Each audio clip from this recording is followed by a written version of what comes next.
Have you ever heard of the trolley problem? That moral dilemma that everyone talks about, but no one can really solve? Well, get ready for the ultimate solution. The trolley problem is one of the most famous and complex dilemmas in ethics, but it's not just hard to understand. It's even harder to face for certain groups. If you've heard about it, you might have thought how simple it would be to make a decision.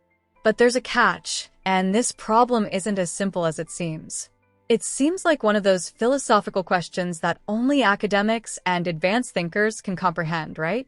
But if you thought this was only for philosophers with mustaches and thin-rimmed glasses, think again. The trolley problem, yes, I'm talking about the trolley problem, has got trickiness even for anime cosplayers and kids under 8.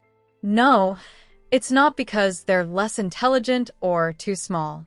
No, actually the problem here is they simply can't pronounce trolley problems correctly. And before you judge me, I know what you're thinking. You've probably seen this question discussed in some documentary or philosophy video. It turns out, as always, there's a quick fix for everything, and on my channel, we'll unravel this riddle without wasting any time. So let's go. The trolley problem solution isn't what you think. Picture this scene.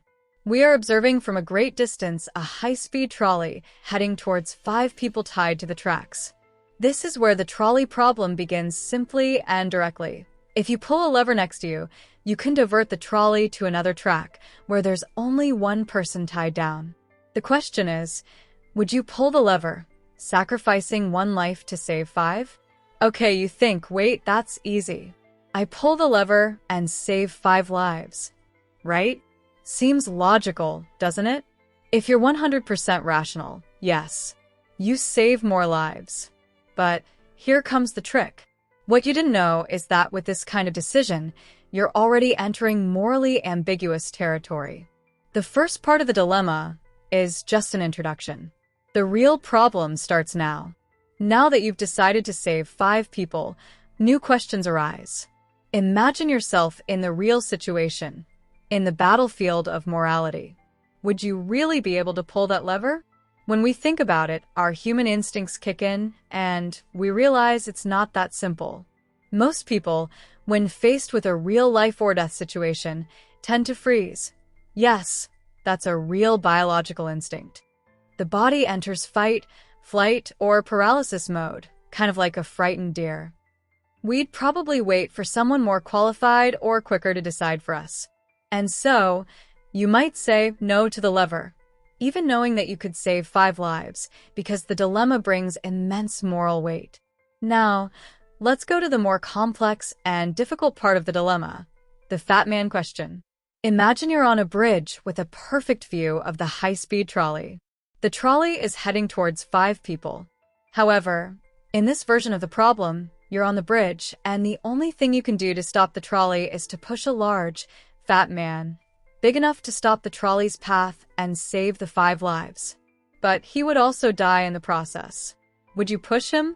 Most people say no immediately. They can't conceive of pushing someone to their death, even though the reason for doing so is to save more lives. Seems wrong, right? If it were just a mathematical question, the most logical thing would be to push the man. However, the moral dilemma here is far more complicated. This is the part that often challenges people's convictions. It seems that the human brain uses an internal moral calculator to judge the situation at extreme speed, and it simply says no. Pushing someone to their direct death is something that feels unacceptable to us, no matter how many lives would be saved. Now, if you've stopped to think about what we just discussed, it's time to consider the reasons. Many say that the reason for not pushing the fat man is because he wasn't doing anything wrong. He was just there, in his position on the bridge. He didn't ask to be used as a tool to save lives, and that changes the equation. In the case of the tracks, people are physically at risk, but in the case of the bridge, you'd be killing an innocent man. And the worst part, you're the active agent, not just the observer. If you thought it was over, no. Here comes the most subtle part of the dilemma. Instead of a bridge and a fat man, imagine you're back on the track, but with a new choice. You can divert the trolley to hit a fat man at a point where he would stop the trolley, but without any risk to the others. In this case, there's a crucial difference. You're not pushing anyone. You're simply making a more calculated decision, which seems more acceptable. If you think this is unfair, you're not alone. But the point is, with less emotional involvement, the decision seems more practical, even logical. Sometimes, morality isn't just about what's right or wrong, but how much you get involved in a dilemma before making the decision. What if, instead of a simple choice, you had to decide on a runaway trolley that could cause an even bigger accident, like a major tragedy in a city? This is the point where our human instincts clash with pure logic.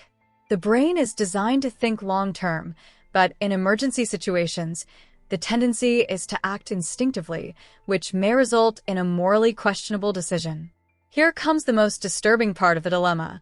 Imagine a surgeon has 5 patients who need transplants to survive, but he has the chance to save all of them if he kills a healthy man to steal his organs.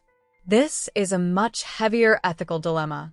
While the math says that saving 5 lives in exchange for 1 is a good solution, most people would feel that this is wrong because it goes against the basic ethics of not deliberately harming others.